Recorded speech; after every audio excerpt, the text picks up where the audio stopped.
Hello Julian, welcome to another video lesson. So we have week 24 tonight, days 1 through 5 as usual. Let's start with day 1. When it operates at capacity, the Magic Mile chairlift in Mounted, Oregon carries 1,500 passengers in 30 minutes. And the question is, how many passengers can the chairlift carry in 5 hours? Okay, that's a pretty straightforward question. So we have 1,500 passengers, I'm writing P for passengers, in 30 minutes. And we need to know this number for 5 hours, right? So the first thing we need to do is look, the unit over here is in minutes and over here we have in hours. So either we have both of them in hours or both of them in minutes. I'll go for minutes. So 5 hours, as you know, is 5 times 60, which is 300 minutes. So then if we assume this number to be X, the number of passengers that could be carried in 5 hours, so we can set up a proportion. So we could say that X over 1,500 is equal to this time, which is 300 minutes, over 30 minutes, right? And 300 over 30 is a very straightforward calculation. This is equal to 10. So we have X is equal to, you cross multiply the 1,500, you get 10 times 1,500, which is 15,000, and therefore the answer is option C. Let's try day 2. The manager of a store increases the price of an MP3 player by 25%. Well, she's allowed to do that, okay. A year later, she again increases the price by 25%. So 25% in the first year and another 25% on top of that in the second year. Now, the final price of the MP3 player is $125. What was the original price before the 2 increases? Okay, fair enough. So let's say the price was X dollars. Start with X. Now the price in the first year goes up by 25%. So you have a new price, right? And then this new price that we have over here, that again goes up by 25% in the second year. And this is given as $125. So we need to find out what's X, what was the original price. Now there are different ways to do this. You could set up a proportion. The easiest way to do it is using a decimal in this case. That's what I would have thought, at least in one of the 2 parts. I'll show you what I mean, because I see a 25 over here that will give me 1.25 and I have a 125 over here. So it's very easy for me to cross them off. Now what I mean is, when the price of something goes up, anything, not just price, when a number goes up by 25%, right? So the final thing, or the final number I should be saying, the final price in this case is 1.25, the decimal 1.25 multiplied with the original number, which is X. Now if that doesn't make sense to you, you want to think of it like this. So X, you start with X, it goes up by 25%. 25% means 25 over 100, right? Now 25 over 100 is 1/4. So if you start with X, you end with X plus 1/4 of X. Remember, the original number is still there. You are adding an extra 25% on top of it. So it's X, the original, plus another 25%, or 1/4 of X. Now if you add these two up, obviously X is nothing but 1X. So if you add the number 1 with the fraction 1/4, you get 5 over 4, 5/4 x. Now what's 5 over 4? 5 over 4 is nothing but 1.25. You can change any fraction to a decimal. Now if you don't want to work with this decimal, you can still keep it as 5 over 4x, doesn't matter. So we could actually have either, and let me just write this down. This is the same as 5 over 4x or 1.25x. Right. Now this 1.25x or this 5 over 4x is again going up by 25% in the next year. So in the second year, who goes up by 25%? It's not x, it's 1.25x. So we have 1.25x going up by 25%. In other words, we have 1.25x multiplied with another 1.25, and that gives us the final price, and that is $125. If you want to use a fraction, it should be 5 over 4x times 5 over 4.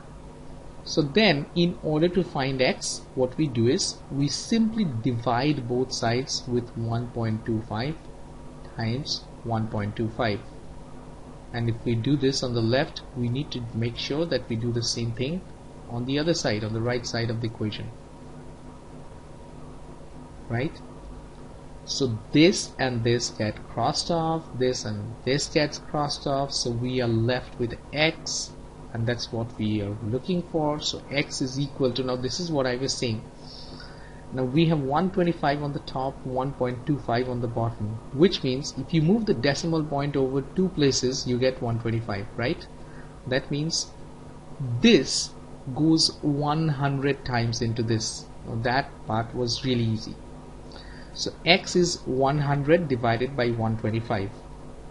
If you want to use a calculator, you could, but I don't need to use a calculator because I know there are different ways of doing this. I'll simply do, like, 1.25 times 4 gives me 5. So if I multiply this with 4, I get 5, and then I also need to multiply this with 4.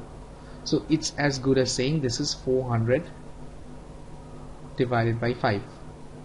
How I got that? Like I said, by multiplying this with 4 and this with 4.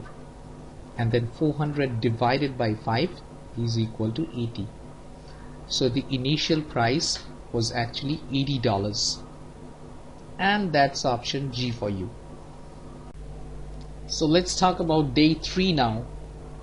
This graph shows a local politician's approval ratings for the last 4 months. Okay. So we have the months along the x-axis and the approval percentage along the y-axis. So what effect does the unequal scale interval have on the visual impression of the data? Now if you take a close look at the y-axis, it's not linear. The numbers on the grids are not equally spaced. So you have 0, 10, 20, 40, 80. Now if you look at the graph from August to September, now there's a drop, right? As in this. Now that drop seems like it's half a grid, and it might be half as much as the drop from September to October, but that's not right, because from here to here the number jumps from 40 to 80. Therefore half of that is actually a drop of 20. From 40 to 80 the jump is 40.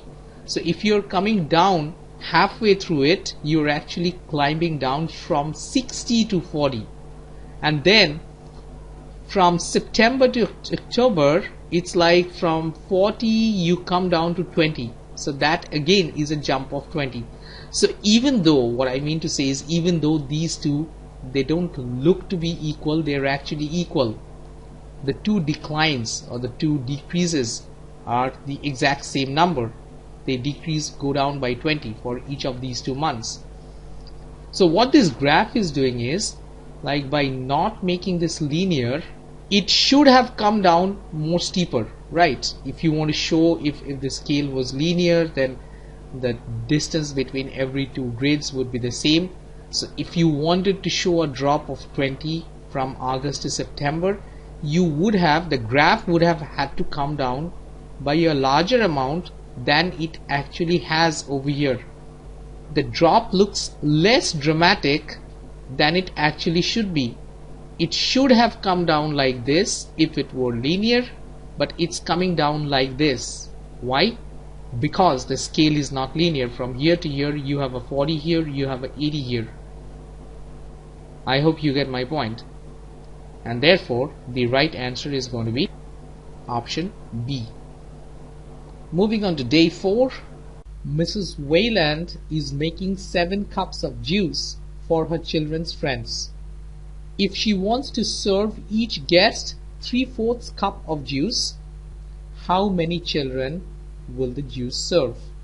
Now, if the fraction confuses you, then let's solve this problem with some different, easy to work with numbers.